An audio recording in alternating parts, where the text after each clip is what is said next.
एक बार बिना तिलक स्वरूप के मामा जी खाकी बाबा सरकार के चरणों में उपस्थित हो गए। बहुत ध्यान से सुने वैष्णव, अन्यथा नहीं मानना। बहुत से लोग ऐसे भी होते हैं कि हम जब जिस क्षेत्र में पहुंचते हैं तो जो लोग कभी तिलक नहीं लगाते हैं वो दिखाने के लिए कि हम भी चेला हैं, हम भी भगत हैं, वैष्णव हैं, वो सब लंबा चौड़ा तिलक लगा लेंगे, वैसे नहीं लगाएंगे तिलक विलक।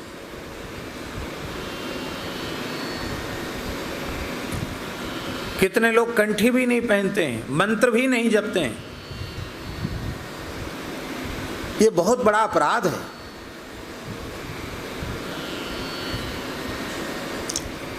गुरु अवज्ञा का अपराध है।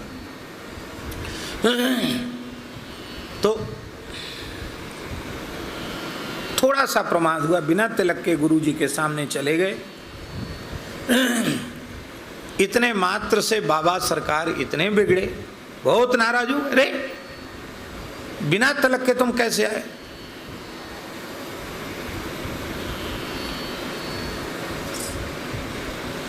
तो सरकार गलती हो गई, क्षमा करें अपराध।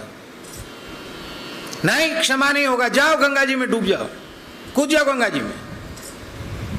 गुरुजी तो गुरुजी, भयंकर गंगा जी, बक्सर में कितनी गंगा जी का पाठ है, और वर्षा काल की गंगा जी, बाढ़ थी, भयंकर बाढ़ थी।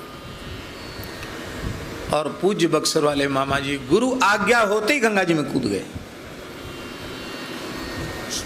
संभव नहीं था कि गंगा जी से उस बाढ़ की स्थिति में शरीर का बचना, लेकिन गंगा जी में कूदे तो आश्चर्य, घुटने से ऊपर गंगा जी का पानी नहीं, जबकि स्थिति ये थी कि वहीं हाथी डूब जाए इतना जल, पर घुटने से नीचे मामा जी के जल नहीं गया।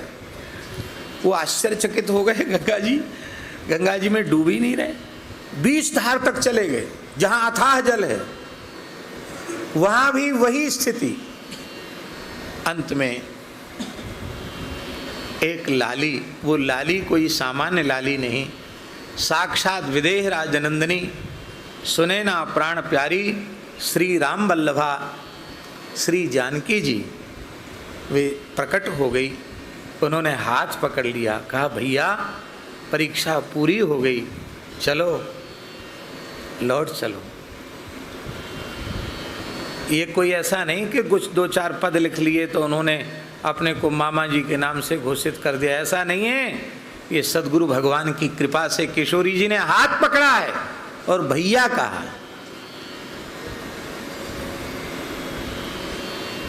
ऋषिकेश में परम श्रद्धेय स्वामी श्री राम सुखदास जी महाराज ने पूछा कि मामा जी, किशोरी जी आपको अपना भाई मानती हैं कि आप अपनी बहन उनको मानते हैं? माने इस संबंध की स्वीकृति, भाई बहन वाले संबंध की स्वीकृति किशोरी जी की ओर से है कि नहीं? ये किसने पूछा? परम श्रद्धेय स्वामी श्री राम सुखदास जी महाराज ने। दूसरा कोई होता तो क्या, हाँ हाँ किशोरी जी की तरफ से स्वीकृति है, गुरुजी ने कृपा की, किशोरी जी ने मेरा हाथ पकड़ा। लेकिन कैसे होते हैं महापुरुष? मामा जी ने बड़ी विनम्रता से हाथ जोड़कर कहा, सरकार आप जैसे भगवत प्राप्त सिद्ध संत इस बालक को बार बार मामा जी कह रहे हैं, तो किशोरी जी के संबंध से ही तो कह रहे हैं। आपने मामा जी कह दिया, तब किशोरी जी को संबंध तो स्वीकार करना पड़ेगा। स्वीकार हो गया, नहीं होता संबंध स्वीकार तो आप मामा जी क्यों कहते हैं? सुनकर विह्वल हो गए स्वामी जी, गदगद हो गए। एक संत की वाणी से ऐसा ही उत्तर प्रकट होना चाहिए। तो स्वामी जी ने पूछा,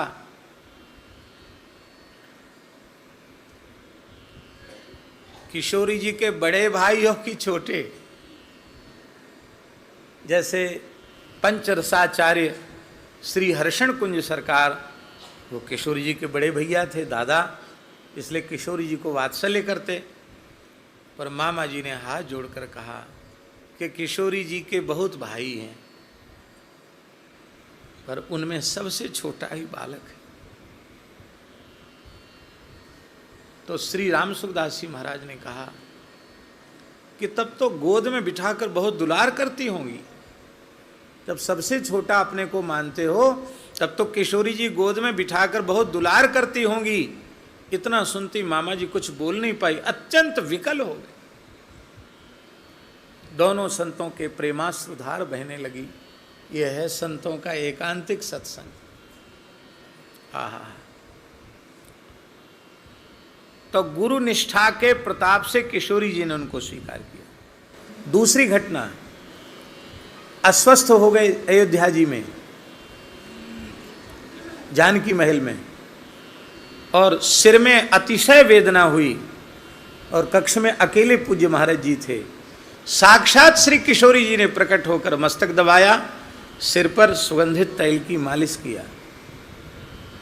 हम लोग संतों को समझ ही नहीं पाते हैं, ये क्या हैं, कैसे हैं, चले जाते हैं तब रोना धोना रह जाता है भैया।